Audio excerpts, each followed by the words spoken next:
kalau kita tertarik tentu kita jadi belajar. Nah, setelah kita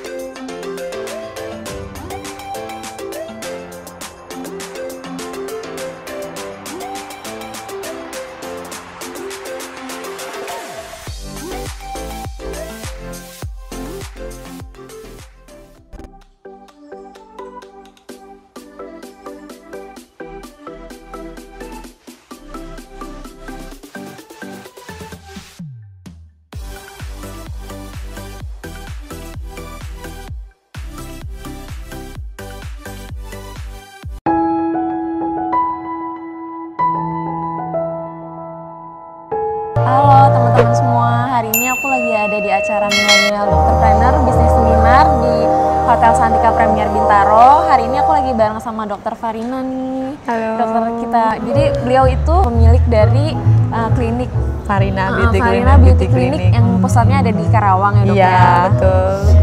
Ini kita boleh tanya-tanya nih dok. Boleh banget. Boleh.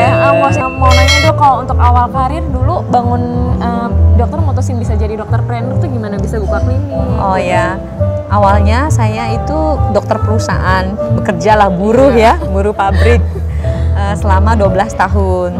Terus kemudian ada krisis ya di perusahaan saya sehingga harus keluar. Nah karena udah harus keluar kan nggak ada duit dong, nggak ada kerjaan ya. Akhirnya saya balik ke profesi saya, jadi dokter lagi, dokter lagi, praktek di rumah sendiri.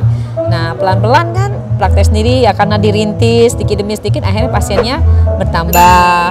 Kemudian saya merasa kok saya ini udah mulai tua ya, banyak kerut, banyak flek segala apa. Saya coba perawatan tapi nggak ada perawatan yang pengennya saya itu dokter lah yang profesional. Terus kalau facialnya kalau bisa tempatnya yang bersih, rapi, steril gitu ya. Nah nggak ada. Akhirnya saya harus keluar kota.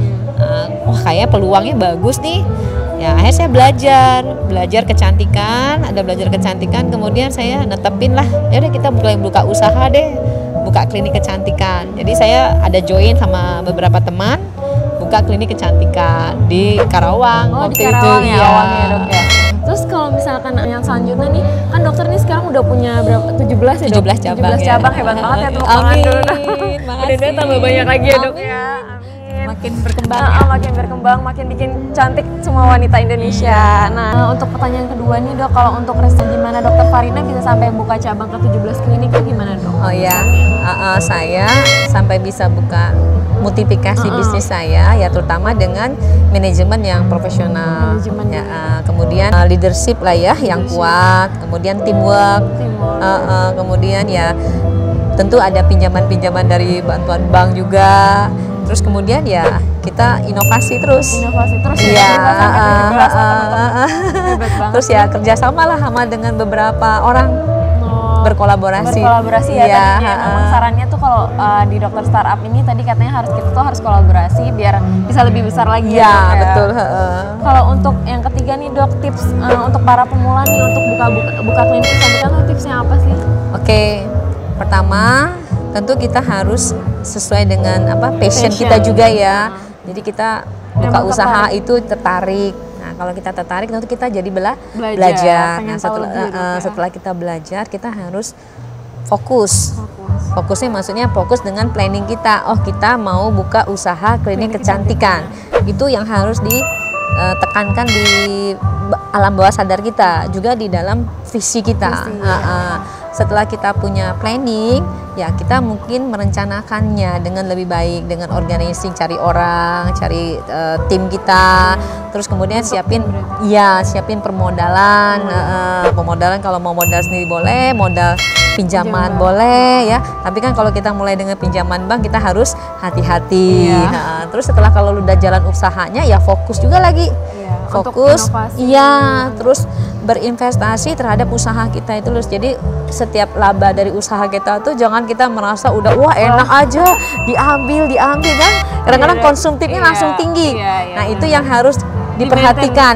Cash flow-nya harus positif terus. Cash flow dari jadi kita jangan ngambilnya ya sesuai dengan kemampuan Kebutuhan. dari usaha kita. Jadi terus kita sudah balik lagi ke usaha kita itu untuk supaya kalau kita mau berkembang nggak bingung cari dana lagi. Oh iya. Ya itu makanya dari awal saya bikin satu itu keuangan saya sudah nggak dipegang saya sendiri, udah ada pihak ketiga yang ngelola. Oh, Jadi kalau saya tanya saya ada uang berapa, oh ada uangnya banyak, ya udah beli ruko, buka lagi gitu. Sedangkan Jadi saya memang diputar terus ya dok ya? iya, dan kita dapatnya dari mana? Dari laba dan dari gaji sendiri Gaji kita. kita. Iya, dengan demikian kita dalam 2 tahun pasti bisa buka apa-apa lagi. Iya, teman-teman. Iya.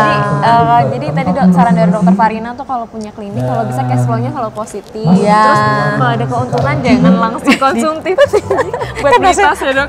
Tas Hermes. Maksudnya kan kita harus ngukur Iya. juga ya.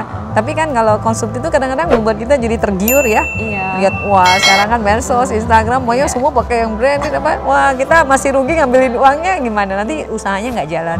Ya gitu. Makasih banyak nih buat dokter Farina sharingnya Iya, bermanfaat banget. mudah-mudahan bisa bermanfaat buat generasi muda sekarang ya, dan semakin banyak yang menjadi entrepreneur. Iya, Iya, amin. amin. Terima kasih. Dan jangan lupa subscribe and like Koji TV. Makasih dok. Iya, oke, thank you ya.